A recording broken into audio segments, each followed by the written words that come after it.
Hello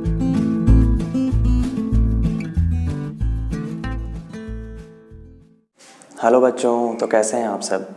मैं अब लेकर आया हूँ आपके लिए माइंड मैप फोटोसिंथेसिस की, जो कि फोटोसिंथेसिस टॉपिक को याद रखने में आपको काफ़ी आसानी हो जाएगी। ठीक है, इस स्कीम को मैं ज़िंदगी भर फॉलो किया है। ठीक है, और मैं कभी भी अनसक्सेसफुल नहीं हुआ हूँ। ओके, तो फोटोसिंथेसिस क्या है। फोटोसिंथेसिस वह प्रोसेस है जिससे प्लांट्स अपना ऑर्गेनिक फूड प्रिपेयर करते हैं, ग्लूकोज यानी कि किससे, from inorganic raw materials like CO2 water in presence of sunlight and chlorophyll. Chlorophyll वो एक स्पेशल पिगमेंट है जिसके कारण ये फोटोसिंथेसिस प्रोसेस स्टार्ट होता है। ठीक, तो आइए हम समझते हैं। ये हमारा हो गया क्लोरोप्लास्ट। तो क्लोरोप्लास्ट के बारे में पहले देख लेते हैं कि क्लोरोप्लास्ट आता कहाँ से। ठीक है, तो ये हमारा एक सिंपल प्लांट हो गया। लीफ का हमने क्रॉस सेक्शन एरिया को मैग्नीफाई कर लिया है। ठीक है, जो अपर मोस्ट लेयर होता है उसे बोलते हैं क्यूटिकल। ये क्या करता है, वाटर लॉस प्रिवेंट करता है। ठीक, अच्छा, उसके नीचे होता है ठीक अपर एपिडर्मिस। ठीक है, क्यूटिकल नीचे भी होता है और उसके ऊपर ठीक होता है लोअर एपिडर्मिस। ओके, अच्छा, उसके बाद इन दोनों एपिडर्मिस लेयर्स के बीच में होता है ना मेसोफिल सेल्स का पूरा सेट। अब मेसोफिल सेल्स के सेट में क्या क्या होता है, तो पहला लेयर होता है पैलिसेड सेल्स का। इनके पास क्लोरोप्लास्ट दिख रहे होंगे, ये ग्रीन ग्रीन डॉट्स में मैंने बनाई हुई है। तो यही एक क्लोरोप्लास्ट का ये मैग्नीफाइड व्यू है। उसके नीचे आता है स्पॉन्जी सेल्स। स्पॉन्जी सेल्स भी क्लोरोप्लास्ट कंटेन करते हैं। स्पॉन्जी सेल्स का एक और काम है क्या, वाटर होल्ड करना। तो जाइलम जो होता है ना, जाइलम टिश्यूज से कनेक्टेड रहते हैं ये। ठीक है, जो वाटर ट्रांसपोर्ट करते हैं प्लांट्स में अपवर्ड, यूनिडायरेक्शनल होता है वाटर ट्रांसपोर्ट प्लांट्स में। तो जाइलम में पानी ऊपर आ रहा होता है जाइलम के थ्रू, और ये जाइलम से कनेक्टेड होते हैं, तो ये पानी उससे लेते हैं। ठीक है, और ये फिर पानी लेके स्टोर करते हैं, और पानी जब भी फोटोसिंथेसिस के टाइम पे इन क्लोरोप्लास्ट को रिक्वायर्ड होगा तो वो उसे ट्रांसफ़र करते हैं। ठीक है, इनके बीच में एयर स्पेसेस होता है काफ़ी। ठीक, क्या करता है वो एयर स्पेसेस, वहाँ से वो गैसेस एक्सचेंज अलाउ करता है। ठीक है, इन एयर स्पेसेस के होने के कारण क्या होता है, गैसेस जो भी आती हैं स्टोर हो जाती हैं, और जब भी फोटोसिंथेसिस के लिए CO2 ज़रूरी होगा तो वो उसे यूटिलाइज कर लेती हैं। तो अब गैसेस एक्सचेंज होता कैसे, तो ओपनिंग से होता है। इस ओपनिंग का नाम होता है, सिंगुलर ओपनिंग है इसलिए नाम है स्टोमा। ठीक है, स्टोमा को कौन करता है कंट्रोल, ओपनिंग और क्लोजिंग इसका, तो गार्ड सेल्स। ठीक है, जब स्टोमा ओपन रहेगा तो गार्ड सेल्स स्वेल कर जाते हैं पानी लेकर अपने अंदर, और गैप दिखने लगता है, गैप बन जाता है, तो वो हो जाता है स्टोमा ओपन है। और जैसे ही गार्ड सेल्स पानी को रिलीज कर देते हैं वो श्रिंक कर जाते हैं। ठीक है, तो अब ओपनिंग हमारी पूरी कंप्लीटली बंद हो चुकी है, तो हम क्या बोलते हैं, स्टोमा हमारा क्या है, क्लोज्ड हो चुका है, मतलब अब no gaseous exchange possible. Okay, तो ये था हमारा। अब यहाँ से क्लोरोप्लास्ट का पूरा व्यू उठाया गया है। तो क्या क्या है देख लेते हैं, इसे पढ़ना नहीं है, बता देता हूँ मैं आपकी क्यूरियोसिटी के लिए, इजी हो जाएगा समझना।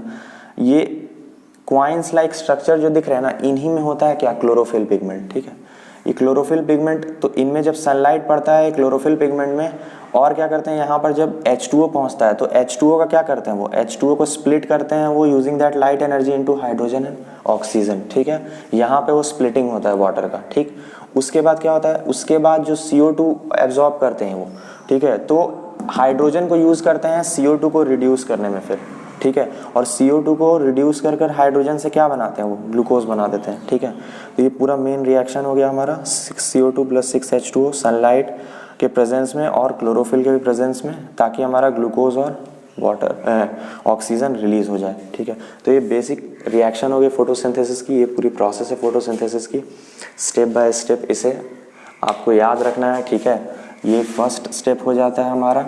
ठीक है, ये सेकंड स्टेप हो जाता है,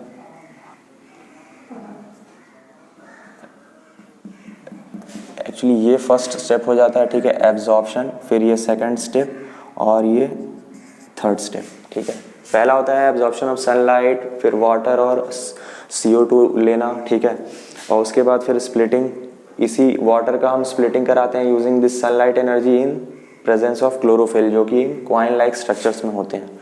ठीक है, उसके बाद होता है क्या, हाइड्रोजन जो भी स्प्लिट किया वाटर को, तो हाइड्रोजन जो भी हमारा मिला उसी हाइड्रोजन से हम क्या करते हैं, इस कार्बन डाइऑक्साइड को रिड्यूस करा देते हैं, और क्या मिल जाता है हमें, ग्लूकोज मिल जाता है। ठीक है, अच्छा, रिड्यूस का मतलब क्या हो गया, जैसे देखिए यहाँ कार्बन के पास पहले कोई हाइड्रोजन है नहीं, अब कार्बन के पास ऑक्सीजन से भी ज़्यादा हाइड्रोजन हो गया, तो बोलते हैं कि ये मॉलिक्यूल क्या हो गया, रिड्यूस हो गया।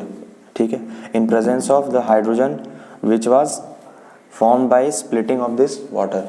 ठीक है, using the sunlight energy in presence of chlorophyll. Okay, तो ये हो गया हमारा बेसिक रिएक्शन फोटोसिंथेसिस का। ये पूरा माइंड मैप है फोटोसिंथेसिस का।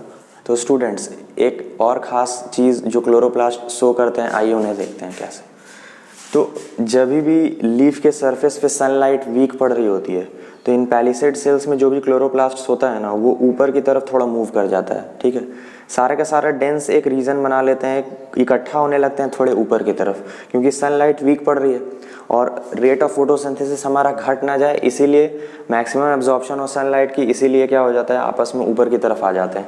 और जब सनलाइट स्ट्रॉन्ग रहता है तो नॉर्मल दूरी पे अपना मेंटेन रखते हैं। ठीक है, तो ये था क्लोरोप्लास्ट का एक इंपॉर्टेंट फेनोमेना जो कि देखा जाता है इनसाइड लीव्स। ठीक है, क्या कि वो मूव कर सकते हैं according to the intensity and also the direction of sunlight. ठीक है, तो ये आपका पूरा फोटोसिंथेसिस का माइंड मैप था। ठीक है, होप करता हूँ कि इजी वे में काफ़ी आपको क्लियरेंस दे चुका हूँ मैं फोटोसिंथेसिस की, और इसे याद रखना भी आसान हो जाएगा। ठीक है, मैंने सब चीज़ को लिंक कर कर समझा दिया है आपको।